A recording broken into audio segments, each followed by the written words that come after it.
Hello मेरे दोस्तों, कैसे हो आप सभी। भाई स्वागत करता हूं आपके अपने चैनल पे दीपक क्लासेस के अंदर।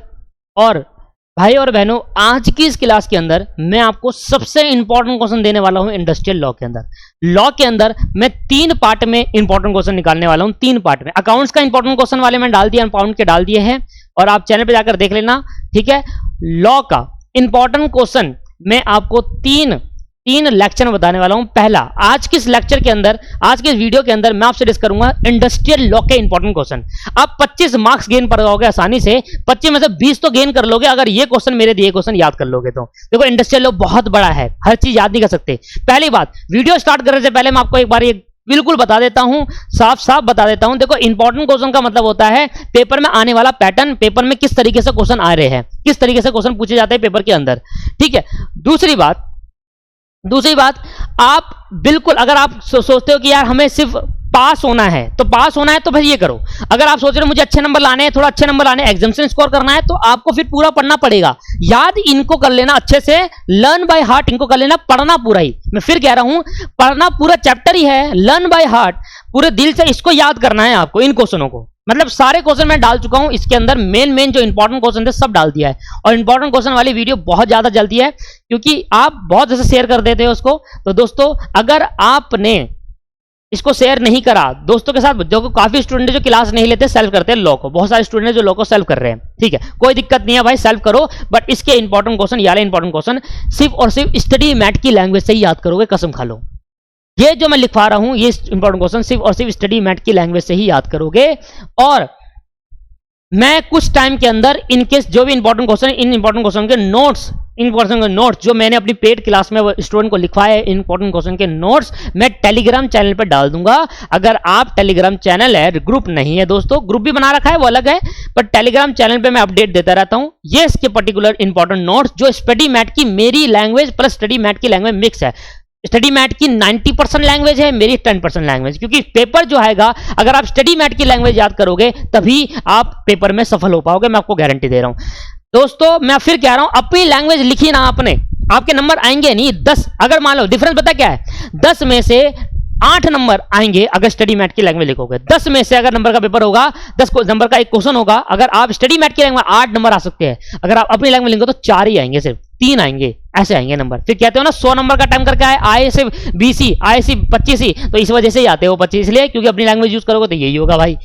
अपनी लैंग्वेज में भाई नहीं याद करो। जो मेरे, एटलीस्ट सुनो मेरी बात, जो मेरे इंपॉर्टेंट क्वेश्चन है ना, जो मैं अभी लिखवाने जा रहा हूं आपको, इंडस्ट्रियल लॉ, पूरा इंडस्ट्रियल लॉ के इंपॉर्टेंट क्वेश्चन, इनको याद कर लेना, इनको सिर्फ स्टडी मैथ की लैंग्वेज याद कर लेना, टेलीग्राम चैनल ज्वाइन कर लेना, बता देता हूं, लिंक डिस्क्रिप्शन में डाल दूंगा। वैसे अगर नहीं होगा तो दीपक क्लासेस विदाउट स्पेस देकर दीपक क्लासेस 750 आप सर्च कर लीजिएगा। टेलीग्राम को डाउनलोड कर लेना प्ले स्टोर वगैरह से, अपना आईडी वाईडी बना लेना और सर्च करके दीपक क्लासेस 750 डाल देना। इनके नोट्स कुछ टाइम बाद में डाल दूंगा, टेंशन मत लेना, जुड़े रहना, उसके बाद डाल दूंगा पक्का। और जो वहां से निकला तो वही हो गया, मतलब समझ लेना कि वो उसके नोट्स नहीं बन पाएंगे, ठीक है। तो ये ज्वाइन कर लेना, उसके बाद मैं इसके बाद डिस्कस नहीं कर रहा, बाकी लिंक में डाल दूंगा, क्लिक करना लिंक पे, सीधा ही डाउनलोड कर लेना। अच्छा, इसके बाद अब कर रहे हैं मोस्ट इंपॉर्टेंट क्वेश्चन, कॉपी खोल लो भाई जल्दी से। Most important question of industrial law, most important question of industrial law.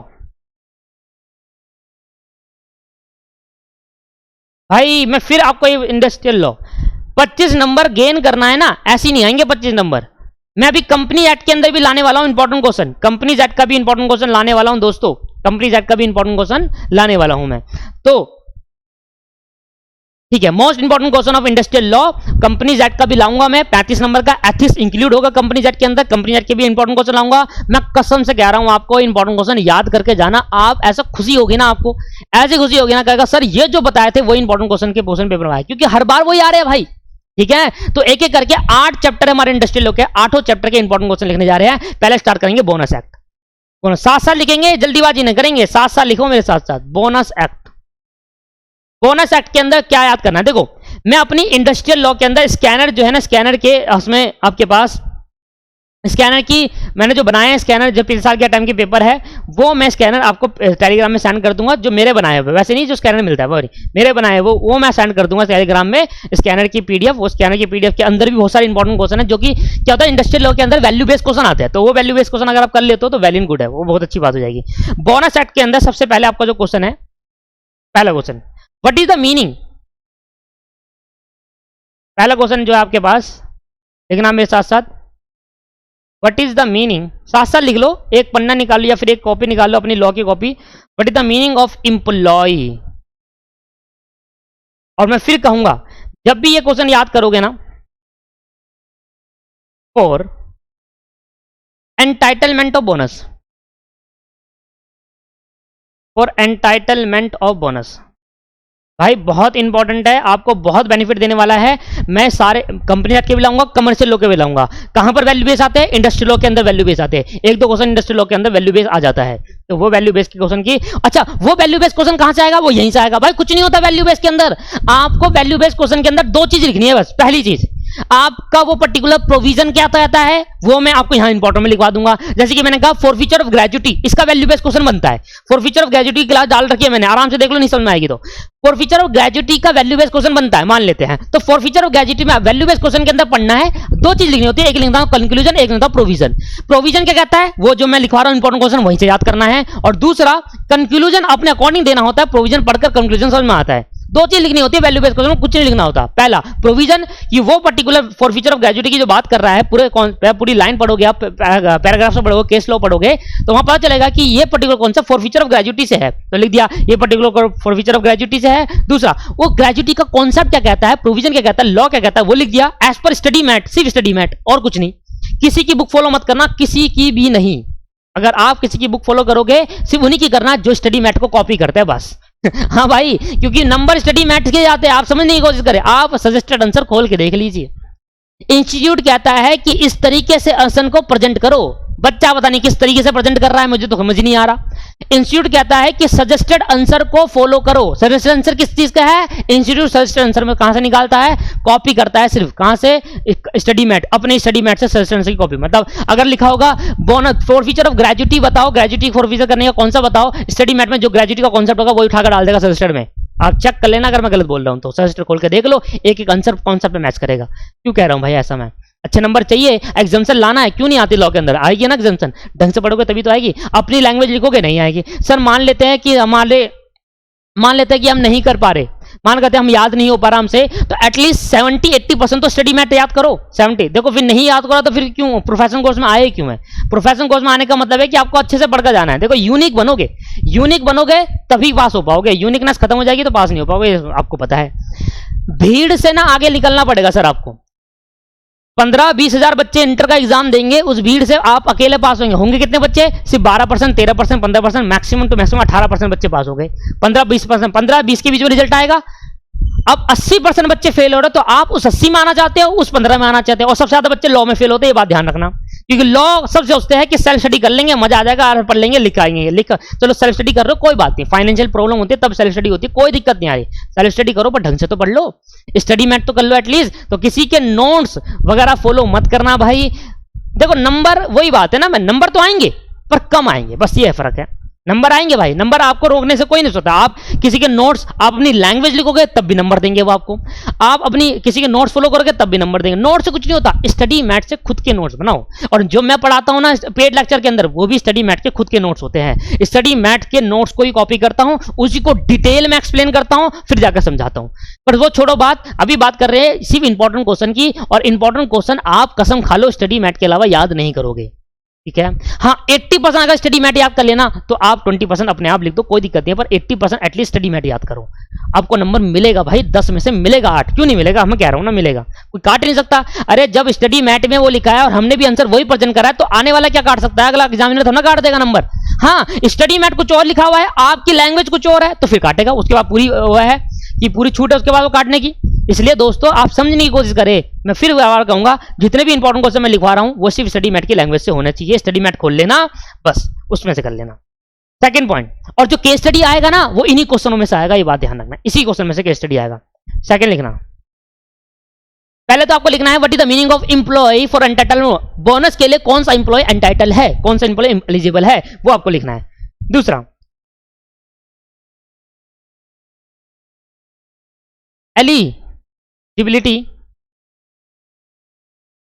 Of types of employ, ये से केस स्टडी पे आया था पिछली बार। टाइप्स ऑफ एम्प्लॉय पिछली बार आया था, पर employ bonus types of employ होते हैं ना दोस्तों, आपने पढ़ा होगा बोनस चैप्टर, तो टाइप्स ऑफ एम्प्लॉय है, तो उसमें केस स्टडी आया था आपके पास कि भाई उस टाइप से इन्हीं में से केस स्टडी बनेगा। और मैं फिर समझा रहा हूं, केस स्टडी में कुछ नहीं होता, आपको घबराने की कोई जरूरत नहीं है। केस स्टडी में जो स्टडी मैट में प्रोविजन है वो लिख दो और एंड में अपना कैलकुलेशन दो, भाई ये एम्प्लॉय है या नहीं है, ये एलिजिबल है या नहीं है, yes this is eligible, yes not this is not eligible, ये लिख दो बस। क्यों? क्योंकि ऊपर मेंशन कर दिया, ऊपर प्रोविजन बता दिया। प्रोविजन लिखना होता है केस स्टडी के अंदर भी, बस एंड में एक नंबर होता है कंक्लूजन का। आप अपना कंक्लूजन दो, अपना आंसर दो कि भाई ये है एलिजिबल, ये नहीं है, बस। प्रोविजन पूरा छापना है आपको, तो प्रोविजन याद कर लोगे तो ऑटोमेटिकली केस स्टडी याद हो जाएगी आपको। तीसरा, पहले बताना कौन सा एम्प्लॉय बोनस के लिए एलिजिबल है, और दूसरा बताना टाइप्स ऑफ में कितने टाइप्स ऑफ एम्प्लॉय बोनस के लिए एलिजिबल है, ठीक है। दूसरा, फिर पढ़ना है eligible criteria of bonus, eligibility criteria of bonus. Bonus का क्या एलिजिबिलिटी क्राइटेरिया, बोनस किस किस को मिलेगा, ठीक है। फोर्थ पढ़ना disqualification, disqualification of bonus. Fifth, maximum and minimum bonus, maximum and minimum bonus का कंसेप्ट पढ़ के जाओगे बढ़िया से। Maximum and minimum bonus calculation करके जाओगे कंप्यूटेशन ऑफ बोनस की, पेपर में आ जाता है। देखो जो मैं बताऊंगा, मैं आपको लगेगा कि भैया यहाँ तो पूरा चैप्टर ही बता दिया, तो भाई जो चीज चैप्टर के अंदर इंपॉर्टेंट होगी वो तो बताऊंगा ही ना। अब ये तो है नहीं कि चैप्टर के अंदर 10 चीज इंपॉर्टेंट है पर इंपॉर्टेंट क्वेश्चन का मैं 2 ही डाल दूं, फिर कहोगे सर ये तो आया नहीं इंपॉर्टेंट। जब चैप्टर के अंदर 10 चीज, अभी फैक्ट्री पढ़ाऊंगा ना, देखना फैक्ट्री के अंदर इतनी लंबी लाइन है इंपॉर्टेंट क्वेश्चन की, क्यों? क्योंकि पूरा फैक्ट्री आइटम में से वहीं से आ रहा है, उन सारे पॉइंटों में से आ रहा है। मैं क्या करूं उसके अंदर, जो चीज है तो है सर, आपको याद करनी पड़ेगी, इसमें कुछ नहीं कह सकते। कंप्यूटेशन ऑफ बोनस, वैसे आपको लग रहा होगा चैप्टर जब आपने पता नहीं कैसे पढ़ा है आपने, मुझे खुद नहीं पता, पर जब भी अगर आपने स्टडी मैट के हिसाब से पढ़ा है तो चैप्टर बहुत बड़े होते हैं स्टडी मैट के हिसाब से। आप देखना बहुत सारे कॉन्सेप्ट होंगे स्टडी मैट के अंदर, उसमें से बहुत 50% तक रिड्यूस हो जाएगा आपका इंपॉर्टेंट क्वेश्चन में। बाकी को क्या करेंगे, सिर्फ पढ़ना है, बाकी को छोड़ना नहीं है। फिर कह रहा हूं मैं आपको, पहले ही पॉइंट कह रहा हूं, बच्चा पता नहीं क्यों गलत इंटरप्रेट कर लेता है, इंपॉर्टेंट याद करके जाऊं पास हो जाऊंगा। भाई फिर क्या मना कर रहा हूं, कमेंट मत करना नीचे कि सर ये करके जाएंगे तो पास हो जाएंगे क्या, भाई ये करके जाएंगे तो पास हो जाएंगे, भाई बिल्कुल नहीं होंगे। मैं फिर कह रहा हूं, देखो 25 नंबर के अंदर में से एमसीक्यू ट्रू फॉल्स भी आते हैं, और उसको करने के लिए आपको पहले एक बार पूरा चैप्टर को रीड करना पड़ेगा बायर। हाँ, मैं ये कहना चाह रहा हूं कि ये जो इंपॉर्टेंट क्वेश्चन है इनको आप स्टडी मैट की लैंग्वेज से याद करना, इनके ज्यादा चांसेस रहते हैं आने के, मतलब 80% चांस इसके है कि इसमें से आएगा इंपॉर्टेंट क्वेश्चन में से, और 20% है कि कभी कभार आ गया तो बाहर से आ गया, मतलब और उसमें से। इसलिए कह रहा हूं उसको भी पढ़ के जाना, पढ़ के तो जाना पर इनको अच्छे से करके जाना, ये कहने की, इनको याद करना ढंग से और उनको सिर्फ पढ़ लेना। अगर आपको नहीं भी आएगा तो उनको लिख देंगे, क्योंकि इसके चांसेस कम है आने के, ठीक है, क्लियर कर दिया है पहले ही, तो फिर गलत इंटरप्रिटेशन हो जाती है। Time limit of bonus, sir question आपको ज्यादा दिखेंगे क्योंकि चैप्टर भी तो 8 है। टाइम लिमिट ऑफ बोनस, अब ये फाउंडेशन तो है नहीं भाई कि इतने से क्वेश्चन हो जाएंगे, पूरे चैप्टर में से 20 क्वेश्चन निकल के आता है, फाउंडेशन नहीं है भाई, इंटर है, इधर इंपॉर्टेंट क्वेश्चन भी ज्यादा होंगे। 8वां मैं कह रहा हूं इनको आप ढंग से याद करना। Recovery of bonus most important, ये बहुत ज्यादा इंपॉर्टेंट है। Recovery of bonus due from employ, due from an employ, इनको याद लिख लो, जैसा आपको सही लगे वैसे याद कर लो, कोई जरूरत नहीं, पर लिख तो लो एटलीस्ट कि भाई ये याद करने को बोला है भाई, मोस्ट इंपॉर्टेंट है, पेपर में बहुत बार आता है, बहुत बार, मोस्ट इंपॉर्टेंट। 9वां पेनल्टी अंडर बोनस, काफी बार आया पेपर में, penalty under bonus, penalty under bonus. और 10वां एक ना, अगर आप सिर्फ आपने मेरे पेड लेक्चर लिए होंगे तो उसके अंदर मैंने मिसलेनियस पॉइंट पढ़ाए थे बोनस के अंदर, अगर नहीं लिए कोई बात नहीं सर, वो मिसलेनियस पॉइंट की मैं पीडीएफ बनाकर डाल दूंगा टेलीग्राम चैनल के अंदर। जो 10वां पॉइंट है ना मेरा मिसलेनियस का 10वां पॉइंट, मैंने मिसलेनियस में वहां क्या करता हूं, हर चैप्टर के बाद मिसलेनियस पॉइंट पढ़ाता हूं दोस्तों। तो मिसलेनियस पॉइंट के अंदर क्या होता है कि जो कॉन्सेप्ट बहुत बड़े बड़े नेचर के उनको छोटे छोटे क्रश करके मिसलेनियस पॉइंट में डालता हूं। तो मिसलेनियस पॉइंट का जो 10वां पॉइंट है ना, जिसने मेरा पेड लेक्चर लिया उनको पता है मिसलेनियस पॉइंट करा है, उनके 10वां पॉइंट है ना, 10वां पॉइंट वो वाला पॉइंट इंपॉर्टेंट है, वो वाला पॉइंट मोस्ट इंपॉर्टेंट है। वाला पॉइंट मोस्ट इंपॉर्टेंट पेपर में, उससे केस स्टडी बनती है, बहुत इंपॉर्टेंट है। मतलब बोनस से ये 10 क्वेश्चन है, बोनस के अंदर आपने ये याद कर लिया 10 क्वेश्चन, 10 क्वेश्चन के बाद पढ़ भी लिया, और जो उसमें मोस्ट इंपॉर्टेंट लिया है वो तो भाई पढ़ना ही करना, उनको छोड़ना नहीं है, बाकी को भूल जाओ, ये 10 कर लो बोनस में बस। मैं कह रहा हूं कहीं से नहीं आएगा, यहीं से आएगा बोनस, और कहीं से नहीं आने वाला, ठीक है। ये 10 पॉइंट, मिसलेनियस पॉइंट वाला 10वां पॉइंट, जो मिसलेनियस पॉइंट का 10वां जो पॉइंट है वो वाला, मैं इसकी एक पीडीएफ बना दूंगा कि 10 पॉइंट जो मैंने इंपॉर्टेंट क्वेश्चन की पीडीएफ डाल दूंगा, ये मेरी लैंग्वेज में याद कर लेना, क्योंकि मेरी लैंग्वेज स्टडी मैट ही है। मैं स्टूडेंट से जो मैंने नोट्स लिखवाए थे वहां पर हैंड रिटन नोट्स की मैं डाल दूंगा, वो नोट्स मैं सेंड कर दूंगा टेलीग्राम में, बस मुझे टाइम चाहिए, आप जाना मत वहां पर, क्या पता हो सकता है महीना तक लग जाए, पर कोशिश करूंगा कि भाई जल्दी भेज दूंगा, पर जाना मत, आप ज्वाइन कर लेना, अगर गए तो फिर लॉस होगा आपका, ठीक है। तो ये हो गया बोनस के 10 पॉइंट, ये बोनस आपके 10 पॉइंट है भाई, लिख लिया बोनस, ठीक है। आगे बढ़े, आ जाओ सर ग्रेजुटी में आ जाओ, फिर ग्रेजुटी पहला पॉइंट, नोटिस ऑफ ओपनिंग, जो मैं लिख रहा हूं इसको जरूर पढ़ के जाना भाई, कृपया करके। Notice of opening, change and closure of, change and, काफी इंपॉर्टेंट क्वेश्चन है, काफी इंपॉर्टेंट, ये वाला पहला क्वेश्चन जो है, क्लोजर ऑफ, पढ़ा भी नहीं होगा किसी स्टूडेंट ने, ये समझ कर कि नहीं आएगा। क्लोजर ऑफ द एस्टेब्लिशमेंट, काफी बार पेपर में आता है, काफी इंपॉर्टेंट क्वेश्चन है दोस्तों, इसका इंतजार तो भाई लॉ के इंपॉर्टेंट क्वेश्चन का इंतजार तो कर रहे थे ना, क्योंकि आपको पता है फाउंडेशन में डालता रहता हूं मैं, फाउंडेशन में डालता है, अभी इंटर में भी डाल रहा हूं, तो इंपॉर्टेंट, और ये हर अटेम्प्ट के एप्लीकेबल है, हर अटेम्प्ट के लिए, कहीं आगे जाकर बच्चा देखेगा तो उसके लिए भी एप्लीकेबल है दोस्तों, अगर इंडस्ट्रियल चेंज नहीं होता तब, ठीक है, चेंज हो गया तो उसके अलग से बना दूंगा मैं। Payment of gratuity, payment of gratuity, लो भाई, अब जो मैं लिखवा रहा हूं आपको, फॉर फीचर ऑफ ग्रेजुटी, ये तो भैया इसकी तो मैंने जान की वीडियो डाल दी थी कि भाई बच्चों को समझ में आ जाए, अब देखना वो class for feature of gratuity वाली, आपको ऐसे तगड़ी तरीके से समझ में आएगा ना, बिल्कुल। For feature of gratuity, Hindi English सब पढ़ा है, हिंदी इंग्लिश सब। For feature of gratuity most important, ये तो छोड़कर जाना ही नहीं है, और मैंने इसकी क्लास डाल भी दिया, और जो मैंने लिखवाया है इसका केस स्टडी भी कराया, जो मैंने लिखवाया है वो डाल देना, ठीक है। फॉर फीचर ऑफ ग्रेजुटी, और एक केस लो है दोस्तों, केस लो तो बच्चे पढ़ते ही नहीं, पर पढ़ लेना भाई, ये केस लो आता है, केस 1, केस लो 1 इंपॉर्टेंट है, पढ़ लेना केस लो, स्टडी मैट पे दे रखा है, आप टेंशन मत लेना, आपको मिल जाएगा।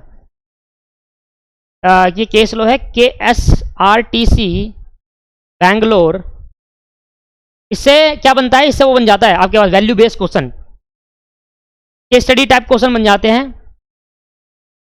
डिप्टी लेबर कमिश्नर, ये केस लो मैंने डिस्कस करा था, जो मेरे से क्लास ले चुके हैं, commissioner and appellate authority,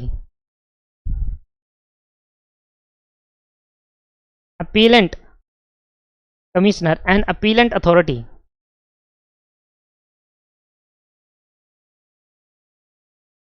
commissioner and appellate authority Bangalore, दोनों ही, एक ये पार्टी थी, एक ये वाली पार्टी थी, और एक ये वाली पार्टी थी, पूरी एक पार्टी है पूरी, ये वो है डिपार्टमेंट है बैंगलोर में। 2014 का केस लो था, और ये केस लो से वैल्यू बेस्ड क्वेश्चन बनता है, इंपॉर्टेंट है, पक्का पढ़ कर जाना, पक्का। ये केस लो आपको वीडियो में मिल जाएंगे, वीडियोस यूट्यूब वगैरह में मिल जाएंगे सर आपको, अब पढ़ के पक्के जाएंगे इसको पढ़ के स्टेप। और ये केस लो 1 जो लिखा है ना मैंने, ये मेरा पेड लेक्चर के अंदर जो केस लो 1 था वो वाली बात कर रहा हूं मैं। स्टेप 2 4 बहुत इंपॉर्टेंट है, step to forfeit the gratuity, बहुत इंपॉर्टेंट, बहुत ज्यादा है, step to forfeit the gratuity, जिसमें मैंने इंपॉर्टेंट लगा दिया उसको तो आप नजरअंदाज, क्या बोलते हैं वो हिंदी में, भूल गया मैं, नजरअंदाज करेंगे ही नहीं। इंपॉर्टेंट स्टेप क्या है, फॉर फीचर का कंसेप्ट भी बहुत इंपॉर्टेंट है, बहुत बार पेपर में आता है फॉर फीचर। 6 केस लो, एक और केस लो पढ़ाया था, वजीर चंद यूनियन ऑफ ट्रेड, ये केस लो आपको यूट्यूब में मिल जाएगा अगर आप सेल्फ स्टडी कर रहे हो तो, वजीर चंद वर्सेस यूनियन ऑफ इंडिया, इससे पेपर में आता है, पेपर में आता है मेरे भाई, 2001 का केस है, वजीर चंद वर्सेस यूनियन ऑफ इंडिया का, ये केस लो याद करके जाएंगे आप, ठीक है। Amount of gratuity payable, amount of gratuity payable, nomination for gratuity, बच्चे पढ़ते ही नहीं ये सब। नॉमिनेशन ऑफ ग्रेजुटी, कोई बात नहीं, मैंने डाल दूंगा उसमें, आप इसको आराम से पढ़ लेना है। Recovery of gratuity, recovery of gratuity, most important question, most important, recovery of gratuity most important. और लास्ट में 10वां पेनल्टी, मतलब आप ये पढ़ कर जाओ पूरा, आप देखा जाए तो 80% इन्हीं क्वेश्चन में कवर हो जाता है पूरे ग्रेजुटी। 10 क्वेश्चनों का 10 पढ़ के जाओ, आराम से आपके पास नंबर आएंगे, इसी में से आएगा जो आएगा। ग्रेजुटी खत्म, आगे बढ़ते हैं। EPF, employee provident fund and miscellaneous provision act. EPF का इंपॉर्टेंट क्वेश्चन, इसमें ज्यादा नहीं है। कंट्रीब्यूशन, पेपर में आता है ईपीएफ, ठीक है भाई। कंट्रीब्यूशन अंडर, ये पढ़ के जाना आप अच्छे से, under the EPF scheme, contribution under the EPF scheme. दूसरा, applicability of the scheme, of the scheme. ये सब क्वेश्चन आपको स्टडी मैट में मिलेंगे, सारे क्वेश्चन। तीसरा, withdrawal, withdrawal from the fund, withdrawal from the fund. Fourth, contribution under, और आप इस वीडियो को अपने दोस्तों के साथ जरूर शेयर करें दोस्तों, उनका भी भला हो जाएगा। Contribution under the employee pension scheme, employee pension, छोटे छोटे टॉपिक है दोस्तों, छोटे छोटे टॉपिक है एम्प्लॉय पेंशन स्कीम के अंदर कंट्रीब्यूशन। पांचवा, कंट्रीब्यूशन अंडर, सेम है, contribution under the employee deposit link insurance scheme, E employee deposit link insurance scheme, employee deposit link insurance scheme. देखो आपको याद नहीं करना मत करिए, कोई प्रॉब्लम नहीं, ठीक है। पर ऐसा नहीं कहेंगे कि इसने तो पूरा वही लिखवा दिए, इसने तो पूरे वही लिखवा दिया। भाई देखो है तो है, मेहनत नहीं करना मत करो भाई। जिन स्टूडेंट को करना है वो करेगा, जिन स्टूडेंट को लगता है कि हाँ ये इंपॉर्टेंट होते हैं, सर के आते हैं क्वेश्चन, तो करेगा। नहीं करना तो आपके, किसी को कोई फोर्स तो ना कर रहा है, मर्जी है, करना है करना, नहीं करना मत करो, मेरा काम था बताना। EPF appellate tribunal, EPF appellate tribunal. Seventh, protection against attachment, protection, इससे पेपर में आता है काफी बार, against attachment, protection against attachment, important है, लगाओ, पेपर में आता है। आप देख लेना पिछले साल के क्वेश्चन पेपर खोल के, आएगा पेपर में, आया हुआ है। खत्म हो गया, 7 क्वेश्चन थे इसके अंदर। ESI, employee state insurance, employee state insurance, ESI का, ईएसआई के अंदर लिखेंगे पहला, देखना डेफिनेशन ऑफ डिपेंडेंट, डेफिनेशन है सारी की सारी, है ना, डेफिनेशन एक ही में लिख रहा हूं। ए, पहले आपको डिपेंडेंट की डेफिनेशन सीखनी है, डिपेंडेंट। बी, एम्प्लॉयमेंट इंजरी, इसमें डेफिनेशन आती है ज्यादातर एम्प्लॉयमेंट इंजरी, और शॉर्ट नोट में पूछा जाता है इंजरी। इमीडिएट एम्प्लॉयर, सी, इन सब की डेफिनेशन आपको याद करके जानी है। Immediate employer, D, principal employer, principal employer. अब ये तो सारी डेफिनेशन थी। दूसरा इसके अंदर other body corporates, other body corporation, study mat में मिलेगा आपको अदर बॉडी कॉर्पोरेशन, आप देखना आपको मिलेगा, तो पूरा याद करके जाना आपको, अदर बॉडी कॉर्पोरेशन। पेपर में आते हैं भाई, मैं क्या कर सकता हूं। तीसरा, medical benefit council, most important, medical benefit council, important लगा दूं क्योंकि बहुत इंपॉर्टेंट है। खत्म। आओ अब सीखते हैं पेमेंट ऑफ वेजेस, और सबसे मजा तो इसमें आएगा पेमेंट ऑफ वेजेस, स्टार्ट होती खत्म हो जाएगा ये। पेमेंट ऑफ वेजेस से बहुत कम क्वेश्चन आते हैं पेपर में, और जो मैं 3 क्वेश्चन लिखवाऊंगा ना, इसमें 3 क्वेश्चन लिखवाऊंगा, और 3 क्वेश्चन आप ये बुक का याद करके जाएंगे पेमेंट ऑफ वेजेस में, ठीक है। पेमेंट ऑफ वेजेस क्वेश्चन में 3 क्वेश्चन पक्का, बाकी को पढ़ेंगे, फिर कह रहा हूं यार, पढ़ना जरूरी, एक बार जरूर पढ़ के जाए, बाकी को समझ कर जाए, और इन सारे क्वेश्चन को याद करके जाए, मैं ये कहने का मतलब ये है। पेमेंट ऑफ वेजेस के अंदर 3 क्वेश्चन है, time, of payment of wages, study mat में सब मिलेंगे क्योंकि मेरा तो स्टडी मैट से पढ़ाता हूँ। Time of payment of wages. दूसरा लिमिट फॉर डिडक्शन, ये तीनों क्वेश्चन इंपॉर्टेंट है, तीनों क्वेश्चन याद करके जाना है आपको ढंग से। चौथा power of inspector, power of inspector, power of inspector, बस 3 क्वेश्चन है पेमेंट ऑफ वेजेस के अंदर, ये तीनों क्वेश्चन याद करें। मिनिमम वेजेस,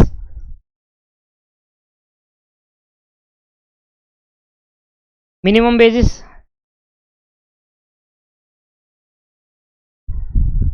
इसके बाद सबसे पहले बहुत इंपॉर्टेंट, जो लिखवा रहा हूं वो इंपॉर्टेंट है, इनको जरूर याद करना, छोड़ के बिल्कुल मत जाना। फिर कंपनी जेड का भी आएगा भी, cost of living index, cost of living index definition में मिल जाएगा आपको, कॉस्ट ऑफ लिविंग इंडेक्स पक्का आएगा पेपर के अंदर, इंपॉर्टेंट है, बार बार आ सकता है, बार बार आता है पेपर के अंदर। शेड्यूल्ड एम्प्लॉयमेंट, पता नहीं आपने पढ़ा नहीं पढ़ा, मुझे कुछ नहीं पता, पर आप पढ़ लेना भाई प्लीज। इसके बाद fixing of minimum rate, important है काफी, fixing of minimum rate of wages, ये सारे इंपॉर्टेंट है, सारे इंपॉर्टेंट है। Minimum rate of wages, minimum rate of wages कितना है और उसको फिक्स करने का क्या तरीका है। मिनिमम रेट ऑफ वेजेस ऊपर है फिक्सिंग और नीचे है minimum rate, minimum rate of wages. Fourth fifth यहां पर आपके पास procedure for fixing, procedure for fixing and revising minimum wages.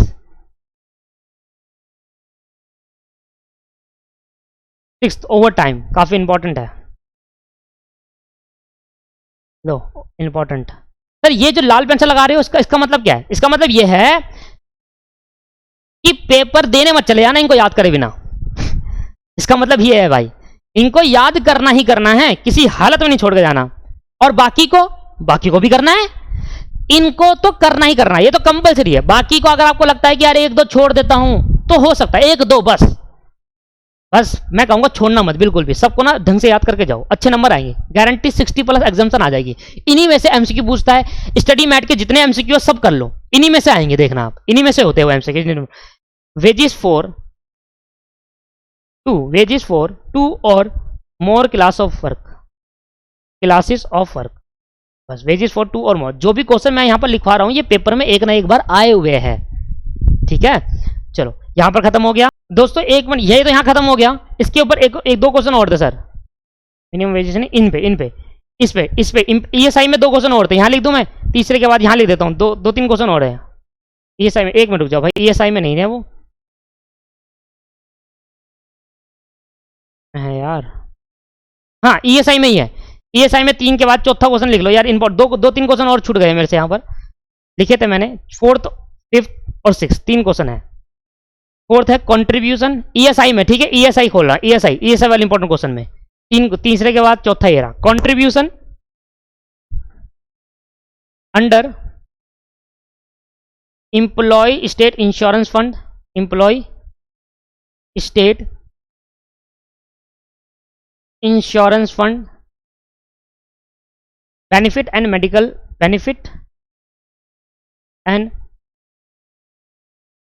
Benefit,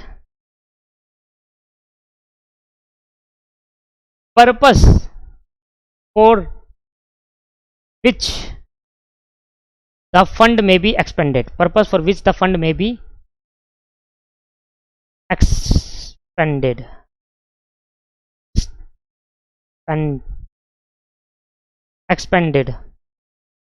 ठीक है। ये 2-3 क्वेश्चन छूट गए थे ईएसआई में, इसको याद कर लेना। 7 क्वेश्चन मिनिमम वेजेस में हो गए। इसके बाद कौन सा रह गया, पीएफआरडीए, एक क्वेश्चन आता ही आता है इसमें, एक क्वेश्चन आता ही आता है, और आपको जो मैं इंपॉर्टेंट क्वेश्चन दिखाऊंगा इसमें पूरा चैप्टर ही कवर हो जाएगा, क्योंकि चैप्टर 2 पन्ने में ही खत्म हो रहा है ये स्टडी मैट के अंदर, तो भाई करके चले आना, 2 पन्ने में 3-4 क्वेश्चन एक बार वो आप कर लेना। शॉर्ट नोट आएगा, आने के चांसेस रहते हैं, short note pension on pension fund के ऊपर शॉर्ट नोट आ जाएगा स्टडी मैट में। देखो ये चैप्टर के अंदर जो मेरे इंपॉर्टेंट क्वेश्चन है ना, इस चैप्टर में पूरे कवर हो जाएगा, क्योंकि चैप्टर ही कवर हो जाएगा इंपॉर्टेंट क्वेश्चन में, कुछ छुड़ा ही नहीं है, क्योंकि जो मेन पॉइंट है वो जो आ रहे हैं, कभी एक आ जा रहा है, कभी इन 4 में से दूसरा आ जा रहा है, कभी तीसरा आ जा रहा है, कभी चौथा आ जा रहा है, ऐसे चल रहा है। अब क्या करा जाए, इसे पूरा लिखवा दे रहा हूं मैं।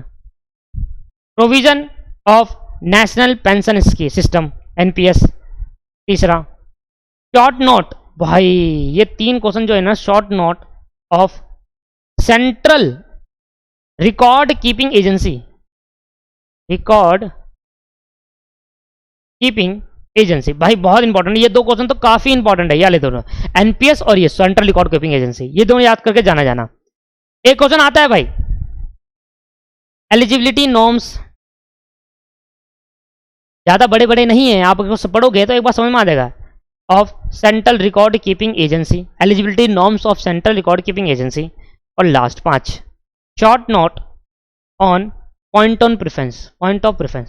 देखो सर ये मैं नहीं कह सकता इसके अंदर, क्योंकि ये चैप्टर पूरा ही इंपॉर्टेंट है। मैं क्या कहूँ, एक क्वेश्चन आएगा इसके अंदर, और इस एक क्वेश्चन में 4 से 6 नंबर का एक क्वेश्चन आएगा, और 1 2 3 4 5 इसी 5 में से आएंगे, एक क्वेश्चन आएगा इसी 5 में से आएगा, देख लेना आप, ये तो मैं गारंटी कह रहा हूँ इसी 5 में से आएगा और कहीं से नहीं आने वाले, क्योंकि इस 5 में पूरा चैप्टर ही कवर हो जा रहा है, डेफिनेशन को छोड़कर बाकी जो मेन पॉइंट है वो कवर है। भाई फैक्ट्री एड लास्ट में इसलिए करा रहा हूं क्योंकि इसमें लिखते लिखते थक जाएंगे, इतने सारे हैं इसमें। फैक्ट्री एड को तो देखो क्या ही कहा जाए, क्योंकि फैक्ट्री एड के अंदर मैं आपको गिन लेता हूँ कितने करवा दिया मैंने। बोनस ग्रेजुटी 1 2 3 4 5 6 7 फैक्ट्री एड बचा है। देखो फैक्ट्री एड के अंदर ना पता है क्या है, बहुत सारे क्वेश्चन है। फैक्ट्री एड में ना आप डिफाइन नहीं है कि कहाँ से पेपर में आएगा, क्या आएगा क्या नहीं आएगा, इसलिए जो मुझे इंपॉर्टेंट लगे कि भाई एटलीस्ट आप अगर पढ़कर भी जाते हो उनको तो एटलीस्ट अटेम्प्ट तो कराओगे ना, तो वो मैं लिखवा रहा हूँ यहाँ पर। ज़्यादा है इसलिए ध्यान देना, ज़्यादा है, पर दोस्तों मैं बता रहा हूँ आपको, पर इसके अंदर जो है ना ज़्यादा बड़े बड़े क्वेश्चन नहीं है, पढ़ते ही समझ में आ जाएगा। हाँ ये है कि आप पढ़ोगे एक बार तो आपको पढ़ते ही समझ में ये आ जाएगा कि हाँ ये लिख सकते हैं, अपने आप से भी लिख सकते हैं, और स्टडी मैट के 80% मैच भी करवा सकते हैं पढ़ते ही, ऐसा है। सबसे पहले मैं पढ़ूंगा definition, define manufacturing process, define manufacturing process. दूसरा definition of factory, define factory, factory किसे कहते हैं। तीसरा डिफाइन ऑक्यूपायर, आप देख लेना ये पेपर में आए हुए हैं एक ना एक बार, और देखो फैक्ट्री एड का क्वेश्चन तो आता ही है। ड्यूटी ऑफ ऑक्यूपायर, अब इसके अंदर मैं ये नहीं कह सकता कि भाई इसमें ये याद कर लो ये याद करो, एटलीस्ट फैक्ट्री एड को पढ़ के तो चले आना, ये इंपॉर्टेंट क्वेश्चन एटलीस्ट पढ़ लेना, ठीक है, क्योंकि देखो टाइम इतना नहीं होता, हमें सब कुछ करना होता है, ठीक है, टाइम इतना नहीं है, तो ये एटलीस्ट ये इंपॉर्टेंट क्वेश्चन पढ़ के जरूर चले जाना, ठीक है दोस्तों। नोटिस बाय द ऑक्यूपायर, क्योंकि सारी बातें यहाँ पर कवर हो रही, क्योंकि एक ना एक बार पूछा गया है ये।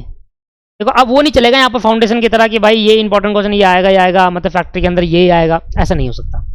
जो चीज एक ना एक बार पूछा जा रहा है वो बार बार पूछ सकता है इंस्टीट्यूट, ठीक है। तो notice by occupier when a new manager appoint, when a new manager appoint, when a new manager appointed.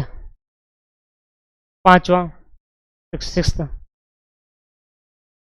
Duty of certified surgeon, इनको पढ़ तो जाओगे एक बार, ड्यूटी ऑफ सर्टिफाइड सर्जन, याद करना तो इम्पॉसिबल है इसको, क्योंकि बहुत सारे हैं दोस्तों, याद नहीं कर पाओगे आप, एटलीस्ट को पढ़कर जरूर जाना, कॉन्सेप्ट समझ लेना इसका, ठीक है।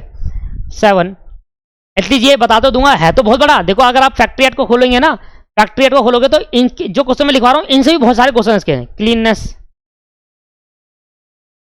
8वां ओवरकास्टिंग, ओवरक्राउडिंग, सॉरी ओवरक्राउडिंग, ये इंपॉर्टेंट है, इसको मैं इंपॉर्टेंट लगा रहा हूं, इसको छोड़कर मत जाना, ये आ जाए पेपर में। 9वां रिस्पॉन्सिबिलिटी ऑफ द ऑक्यूपायर, देखिए ऑक्यूपायर से रिलेटेड जितने भी कॉन्सेप्ट है वो आ रहे हैं, क्यों, क्योंकि ऑक्यूपायर एक काफी इंपॉर्टेंट कॉन्सेप्ट है, responsibility of the occupier. Sir कुछ ना मिलने से अच्छा कुछ मिल तो रहा है, ये आपको डिफाइन तो हो गया कि फैक्ट्री में अगर ये पड़ जाए तो इसी में से आएगा आंसर, हाँ इसी में से आएगा, ये पड़ जाओगे तो इसी में से आएगा, क्योंकि ये सारी बातें कवर कर ले रहा है। लास्ट जो 10वां आपके पास, लास्ट नहीं है, वेलफेयर, और मोस्ट इंपॉर्टेंट है दोस्त, ये जरूर याद करके जाना वेलफेयर को, हर दूसरी तीसरे टर्म में आ जा रहा है वेलफेयर। 11वां फर्स्ट एड बॉक्स, अब इसके अंदर ना छोटे छोटे ज्यादा बड़े नहीं है ये, 3-3 4-4 लाइन के सारे खत्म हो जाएंगे जल्दी। फर्स्ट एड अप्लायंस 12, पूरा लिख लेना ढंग से। 12वां कैंटीन, कैंटीन में कितने वर्कर होने चाहिए, मिनिमम कितने होने चाहिए, बस ये 3-4 लाइन में खत्म है ये, ठीक है। तो इनको पढ़ के जाओगे तो अगर आप याद करोगे तो आपको याद हो जाएगा। एम्प्लॉयमेंट ऑफ वुमेन, मैं कुछ नहीं कर सकता भाई इसके अंदर, ये है ही इतना इंपॉर्टेंट। मेरा काम था आपको लिखवाना एक बार। अब आपका काम है कि आप याद करना चाहते हो या नहीं याद करना चाहते, वो आपका काम है। याद करोगे अच्छे नंबर आएंगे, नहीं करोगे तो भाई उस 80% में आ जाओगे। और ये बात बिल्कुल ध्यान में, एक बात दिमाग में डाल लो कि आप बड़े लेवल पे हो, छोटे लेवल पे नहीं हो। ये आप सोच रहे हो कि सारा याद करना पड़ेगा, हाँ करना पड़ेगा भाई, क्योंकि प्रोफेशनल लेवल है। देखो एम्प्लॉयमेंट ऑफ यंग पर्सन का एक कॉन्सेप्ट है, पूरा का पूरा आपको याद करना है, मोस्ट इंपॉर्टेंट है, होल इंपॉर्टेंट है, होल मतलब स्टडी मैट आप जब खोलोगे ना एम्प्लॉयमेंट ऑफ यंग पर्सन के अंदर 2-3 पॉइंट है, तो वो पूरे पॉइंट को याद करना, क्योंकि पूरे पॉइंट में से कहीं से भी पूछ ले रहा है। और इंपॉर्टेंट लगा रहा हूं उसके लिए, मतलब ये आपको याद करना ही करना है किसी भी चीज में। इसको याद करने में ना कॉपी पेपर में बैठना ही मत। Concept of penalty, concept of penalties और 16, बस एक बार ये क्वेश्चन आया था, मैं लिख दे रहा हूं, एक बार आया था बस। Penalties for contravention, penalty for contravention of provision relating to hazardous process, hazardous process to hazardous process. ये क्वेश्चन एक बार पेपर में आया था इसलिए मैंने डाल दिया है, क्या पता दोबारा इंस्टीट्यूट पूछ ले। और दोस्तों ये आपके इंपॉर्टेंट क्वेश्चन है, और इसमें मैं लास्ट में कहूंगा अगर आपने क्लासेस लेना चाहते हो तो आप क्लासेस के लिए इस नंबर पे संपर्क कर सकते हैं। ये सारे क्वेश्चन मैंने कराए खुद हैंड रिटन से, ठीक है, सारे क्वेश्चन मैंने कराए हैं, ठीक है, बढ़िया तरीके से मैंने समझाया इन क्वेश्चनों को।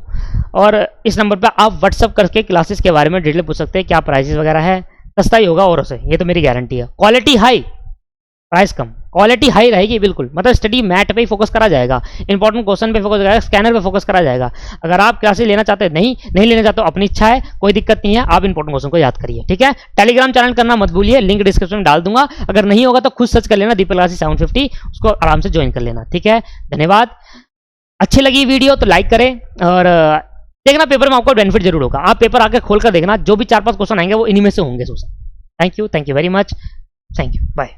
टेलीग्राम चैनल ज्वाइन कर लीजिए। अगर कोई क्लासेस से रिलेटेड इंक्वायरी पूछनी है तो इस नंबर पे आप व्हाट्सअप कर सकते हैं 7060120401। Thank you very much, bye bye.